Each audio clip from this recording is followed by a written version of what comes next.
Today's episode is brought to you by the Sounds in Cinema podcast. Mike and Tom are washing their mouths out with soap because the Everything Sequel podcast contains explicit language. Everything Sequel podcast. This is the Austin Powers edition. My name is Michael Shantz. I'm from the How Dare You Awards. Joining me, your friend and mine, Tom Stewart of Lonesome Whistle Productions. Hello, Tom. It's how we do it in Belgium. It's called the Belgian dip. Best line in The Spy Who Shagged Me. There are so many lines for you to choose from. I know, and I went with that one. It's because it's one I can recall from memory. And I suspect it was an improvised aside. And I suspect the reason it's the best line in the movie is because it was an improvised aside and not part of this Hollywood sequel machine that made the movie. Yeah.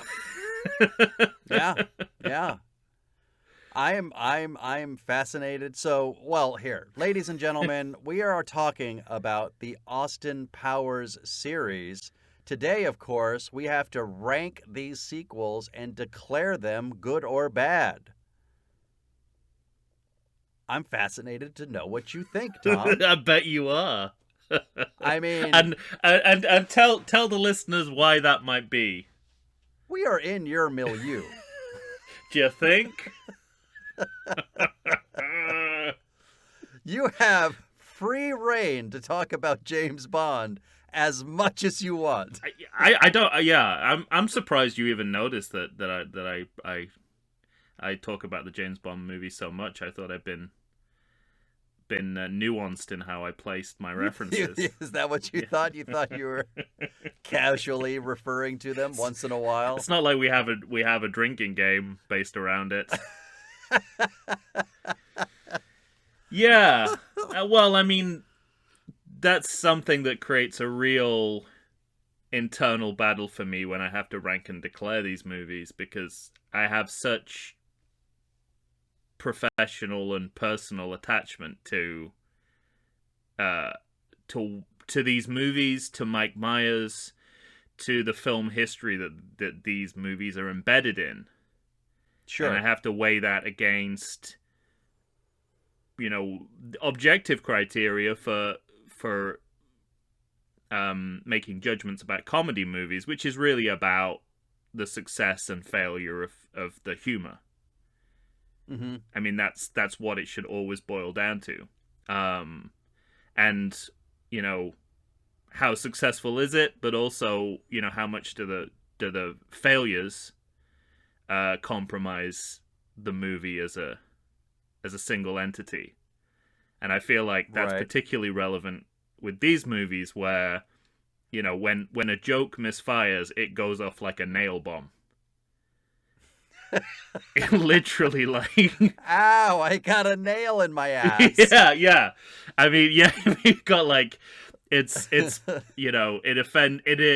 politically offensive, it's painfully unfunny, it's just, so unspeakably evil you have to put your hands over your eyes. So, well, and not just that, because as usual, Tom, I went back and watched the first one. Me too, this time. Really? Yeah, I wanted to. And the first one is, like, to me, is just so perfectly entrenched in what it's parodying. And it has some of the same silly jokes. Yeah. But they don't even find their way into the movie until the very end. Yes. It's interesting. And I think that, I guess one of my first questions for you was, do either of these sequels measure up to the head of the snake that we are going to have to cut off? But well, I was gonna say that despite that internal struggle I've had, I think I've been able to rank and declare in a way that speaks to everything, like that actually kind of reconciles, the disparate ways in which I'm being pulled. Okay. So, without, I'm not giving anything away, but I feel comfortable in voicing my admiration where I think it's appropriate. All right, but I'm certainly not going to let either of these movies off the hook. Yeah, I kind of had a similar experience, and I had not watched any of these movies in a while. You want to know something that will, I think, surprise you? Okay, go ahead. I've never seen Goldmember until I watched it for this podcast. No kidding. Yeah. Oh, now that's very interesting to me to watch that movie with only 2021 eyes. It's I mean these movies are so autobiographical for me. Mm-hmm. Like you could trace my life through these movies almost. Well, through Mike Myers movies in general, I think. Okay. Because it's no understatement to say I grew up with Mike Myers, because I don't know if you know this, but one of his very early gigs was on British Saturday morning kids television. He was on a show called The Wide Awake Club, which I used to watch as a kid. Wow. And in a double act with Neil Malarkey, who cameos in 2 of the Austin Powers movies. He's the Swedish penis pump man and the Navy doctor. Right, the submarine doctor in Goldmember. So, my first experience of Mike Myers is at a very, very early age, and then, I was at just the right age, not for Wayne's World, but Wayne's World 2, which I saw twice in the movie theaters. Mm-hmm. So I Married an Axe Murderer is my mother's favorite movie. Okay. So I have seen that movie more times than any other human being. And the Austin Powers movies, the first 2 Austin Powers movies I saw on respective vacations to New York in the summer. Okay, all right. So what's kind of interesting when it comes to this, particularly The Spy Who Shagged Me, is that I first saw that movie with the kind of gloss of being a British person on vacation in New York in the summer, seeing a movie in Times Square. Right. Okay. And it's only when I got back to Britain, saw it again with a friend group in a shitty upstairs movie theater at the Manchester Evening News Arena. If you know, you know. That I realized that it perhaps wasn't the masterpiece that I originally like. I got a set, like, you immediately get the sense of like, oh no, this movie is not what I thought it was. Well, I have kind of similar feelings in that I remember the first time seeing The Spy Who Shagged Me. Mm. It was one of those I don't know, like it was autobiographical for me too, in the sense of remembering back then, 1999. Mm-hmm. I mean, the first one comes out in 97, right, and then 99. And just sort of thinking about how Austin Powers had, like, taken over our consciousness. Everybody was, it's like the Borat voice. Very much so. Where the whole country becomes fascinated by this one character, mm-hmm, and the whole country's quoting this character for like a solid year. Yeah. And so much so they're making jokes about it on Frasier. Right. Which, hard to believe, but that was the barometer for, you've made it into the mainstream in 1980, that's insane, late in the late 90s. But it's just funny to me, sort of the shelf life of any movie anymore. Yeah. Because it's no matter how important it was to us at the time, I think it's really hard to be a Star Wars, something that sticks with us, that is still with us, mm-hmm, I think nowadays most movies are so important to us for that short period of time, and 20 years later, like, nobody cares. Yeah, but I mean, it's somewhere in between Star Wars and Avatar, I think, in terms of like some, like 1 or 2 things have residually right kind of trickled into the mainstream, like the concept of a mini-me still exists. You know, when you see like a short person who's similar to a big person, it's instantly like mini-me. Or if it's or just the child of a person that looks like you, people will still refer to a mini-me, and that didn't exist as before. A mini-me. Sure. Before not even Austin Powers, before The Spy Who Shagged Me. Yeah. But you're right. I mean, it's really interesting to look at these movies, and you know that they're playing craps with pop culture. In terms of like, yes, that's a note for me. In terms of like what will last and what hasn't, and about 50% of the time they're right on the money. Like, and then then Jared and and Kevin Spacey, and you know you bet on the wrong horse. But you definitely, you definitely put your money on the wrong number there. And I just to bring things right up to date, within the last couple of days of this recording, a billionaire evil genius has sent a rocket that looks like a penis into space. Into the outer space. Right. And, social media is covered with memes and GIFs of Jeff Bezos and his dick rocket against Dr. Evil's cock and balls spaceship. And it's that does make these movies, fairly prescient. Prescient and occasionally prophetic, but I think you're right in terms of shelf life. It's I'll reaffirm it's somewhere between the timelessness of a Star Wars or a Star Trek and The Last Airbender.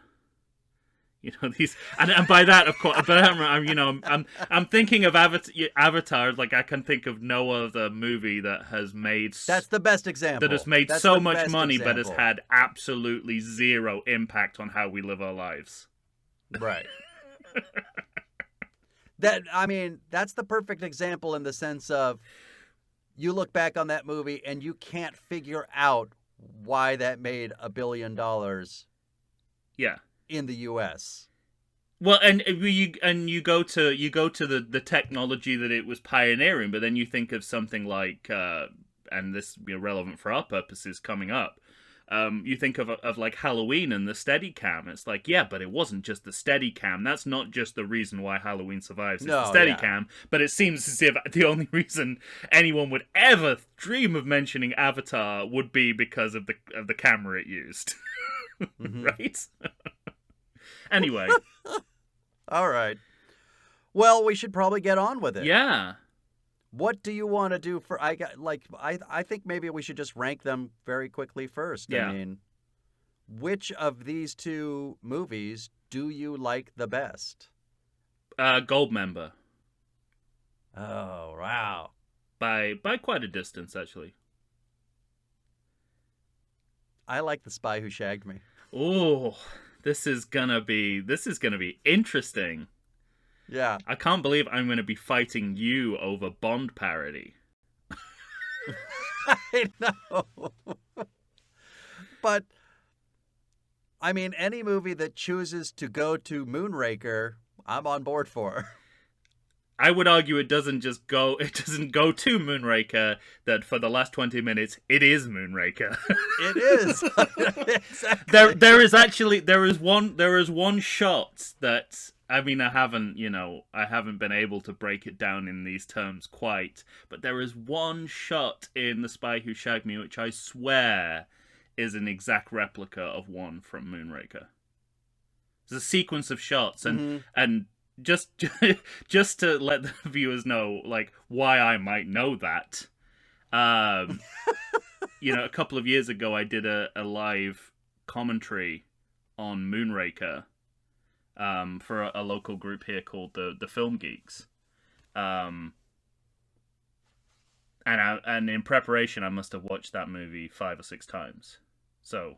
Wow. The fact that it triggered, it literally triggered. It triggered you. The fact that there was something about the way it was, and I think, and just the fact that because of what I know about Mike Myers and his deep appreciation for Bond movies and for film history in general, I think it's very possible.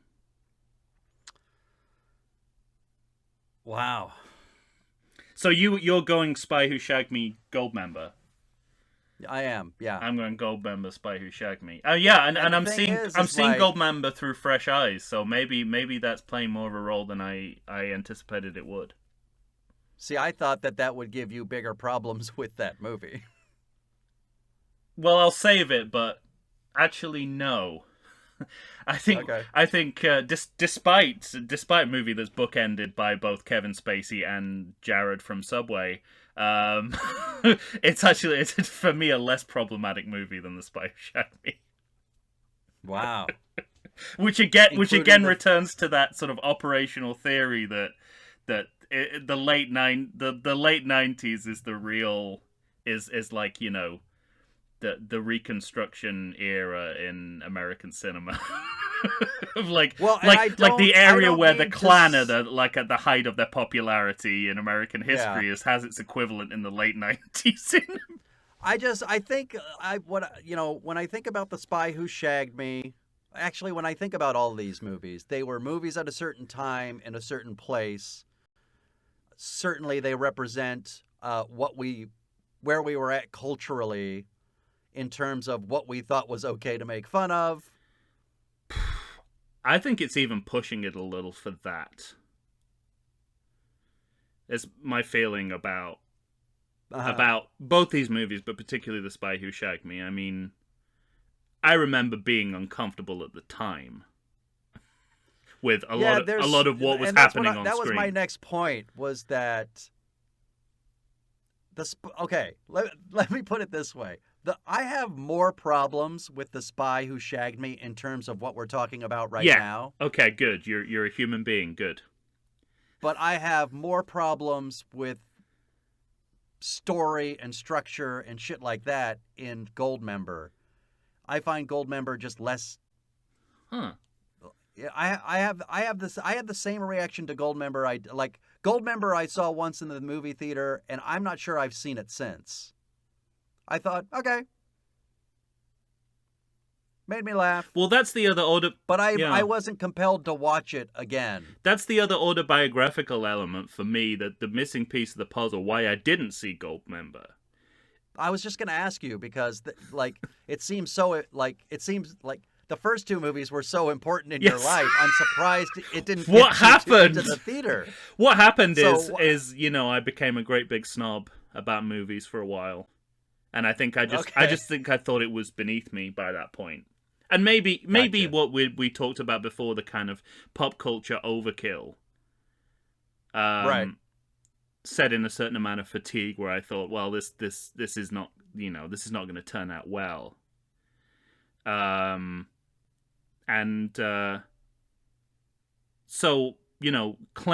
I mean, if I wasn't cleansed of all that after doing this podcast for a year, I certainly am now cleansed of that high-mindedness about cinema. You have to be. I'm able. I think maybe part of it too was by the time I got to 3, I just thought, okay, I think I'm done with Austin Powers. Yeah, and I would have felt the same. That's the thing. I think I definitely would have felt the same at the time. Okay. But seeing it now,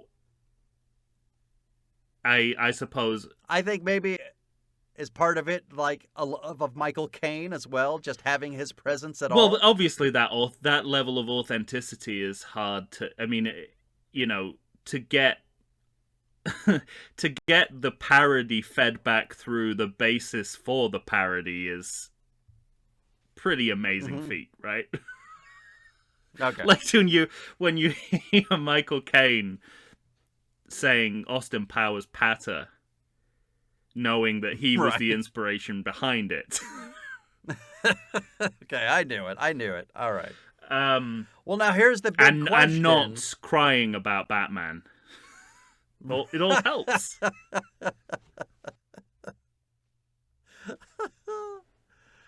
Oh, man. Alfred tears. Don't like them Alfred tears. Stiff upper lip like Michael Gough. Right? There's no crying in Alfred. Anyway. That's so good. I guess the main question now is... Yeah. Are these good movies? It's a really difficult question. I want you to go first now. I really wasn't. I really was not suspicious that there would be this kind of difference between us. So I want to know what you think. I've treated your opinion as a foregone conclusion, possibly for the last time. So carry on. Well, where was your mind before I was? I don't know.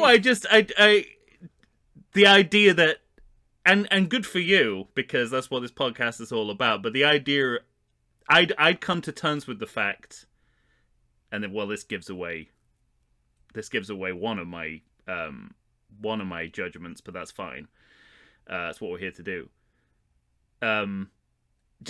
I'd come to terms with the fact that The Spy Who Loved Me is not a good sequel, and not a good movie. You mean The Spy Who Shagged Me? Did I say The Spy Who Loved Me?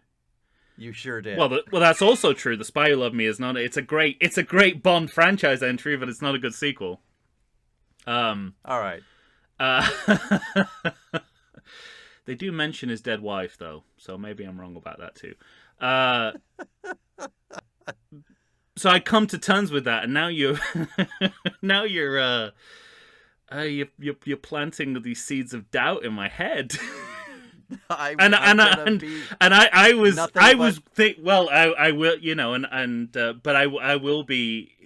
will be on this podcast trying to convince you that I think Goldmember is a good movie. But The Spy Who Shagged Me doesn't come up to the mark. Despite what I like about it, which is plenty. Yeah. And I it's been a gut check for me. But at the remember, end of the there day, is a fisting silhouette gag in The Spy Who Shagged Me.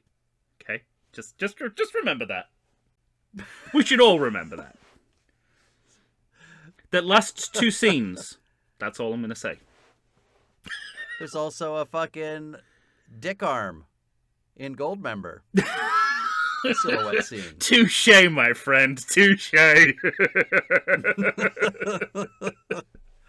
But you want to know something? What? Both of them do make me laugh. Yeah. They just do. Okay. There's plenty of jokes that don't make me laugh. Yes. In both of these movies. Agreed. But I think both of these movies are barely funny enough to call them both good movies. This is not how I thought today was going to turn out. But I'm very happy it did. But that is my official declaration. Oh, I think they're both good movies. Fantastic. Well, I don't think... was anyone tuning into this episode expecting that you would be giving the benefit of the doubt to one more Bond parody-based movie than I was? I don't think so. Yeah, that is strange. It's a little strange, but what I'm unsettled. I am unsettled right now. I'm so excited. I mean, it's good. What's really nice about that is that I trust what you have to say about comedy. Mm-hmm. Not just that, but as I do for you, right? So so I'm really interested for you. I mean, you feel no obligation to put up a defense of what you find funny because that's just what you find funny. But I just, I think my biggest, in the end with the Spy Who Shagged Me, it was really just like it doesn't come up to the line of a good comedy movie for me. Despite the fact that there's so much I admire about it. Mm-hmm. As parody and pastiche and as a sequel, all those things. But I was just, I was just like, no, I can't. That really would be me just indulging a bias.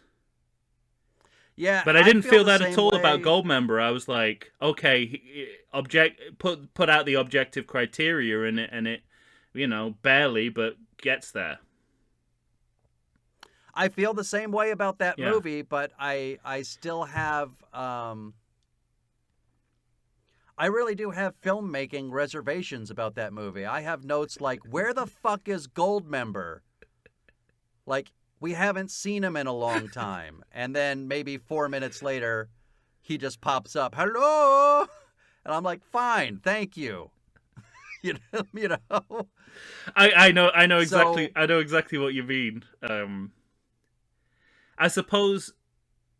Well, overall, one of the things that really swayed me, and this actually includes the original movie too, and one of the reasons why The Spy Who Shagged Me alienates me more, is that, it shouldn't matter. It's not the be all and end all for a comedy spoof, but the first and the third movie in this series have some kind of dramatic interest and emotional conflict at the center of them.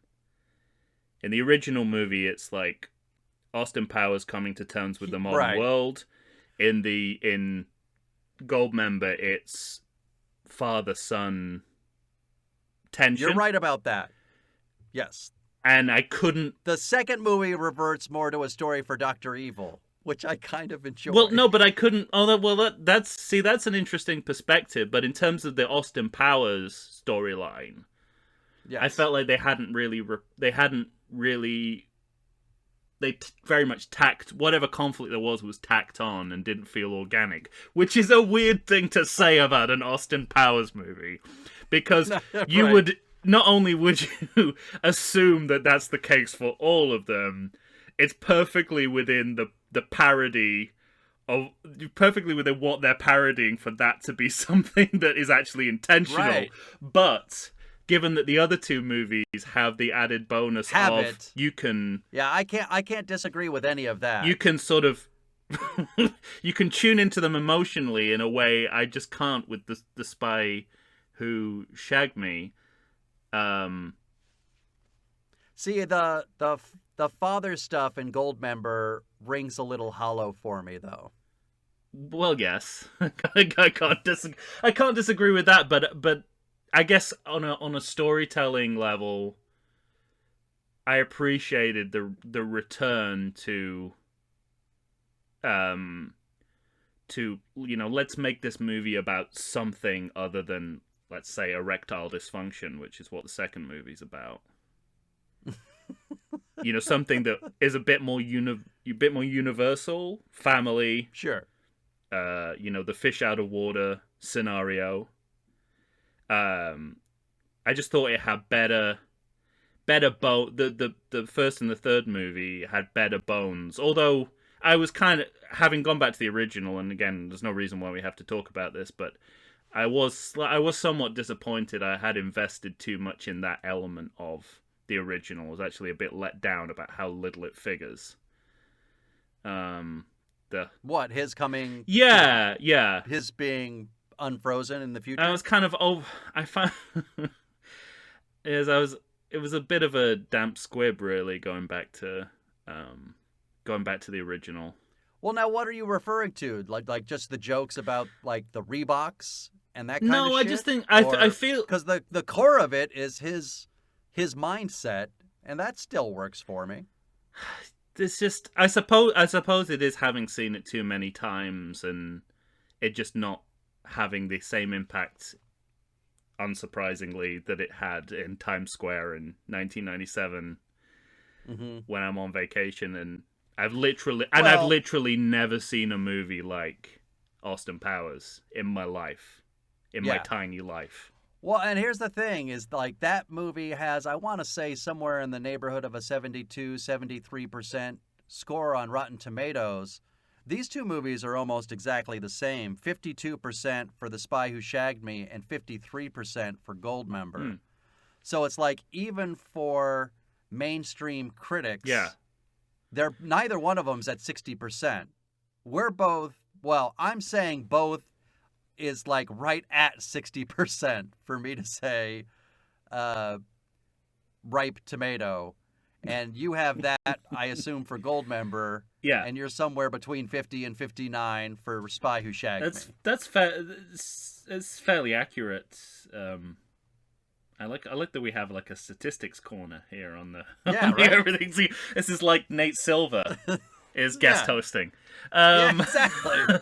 I think. But I think it's funny that because these movies were huge successes, so the audiences really liked them. It's really interesting. But like I said, they haven't lived in our minds since. It's not like, you know. I mean, you made the point about the Mini-Me, and so they've had some sort of lasting impact, but it's not like they're in our consciousness like other series. It's interesting because as they faded from cultural consciousness, we didn't stop referring to them. We just started referring to the fact that they were fading from cultural consciousness. So, I can think of two instances in situation comedies where the joke is that someone is still doing the Austin Powers shtick a year after it's popular. The UK Office Christmas special where Ricky Gervais's David Brent turns up at a club event dressed as Austin Powers, right? Yeah. And then there's Martin, the late great John Mahoney in Frasier. Like, he's seen Austin Powers after everyone else, and he's kind of constantly talking as Austin Powers. And Frasier's continually telling him, the Austin Powers craze was a year ago, Dad. And he's like, oh, behave! So it's interesting that, like, the reference point is still there, but the meaning of it changes. Yeah. And, you know, I remember jokes like, I remember, you know, going to the Edinburgh Festival and whatever, and stand-up comedians. I remember a joke from the comedian Scott Capurro where he said, you know, I'm no fan of Al-Qaeda, but if they start targeting the guy who keeps greenlighting Austin Powers movies, I'm in. So, it's interesting. And then it's interesting going back in 2021 post-wokeness,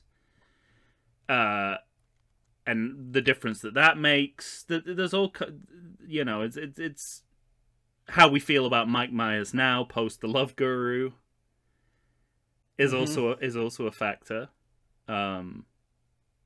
So there's lots of especially for me. Well, there's plenty for us to talk about, obviously. Ladies and gentlemen, you know our thoughts. We have ranked them. We have declared them. If you have a comment or a thought yourself, by all means, you let us know. You can find us on Facebook, Instagram, or Twitter. Or you can send us an email to everythingsequel@gmail.com. We will read your email on the air, so please contact us. Let us know what you think of Austin Powers. Would you like to rigidly defend the Austin Powers movies, or are you like us? Are you struggling with what you think is good in these movies? That's a good sign, by the way. Yeah, that's a good sign. Exactly. Don't think of it as weakness. No, you shouldn't be certain about these movies. You should, exactly. All right, ladies and gentlemen, stay tuned.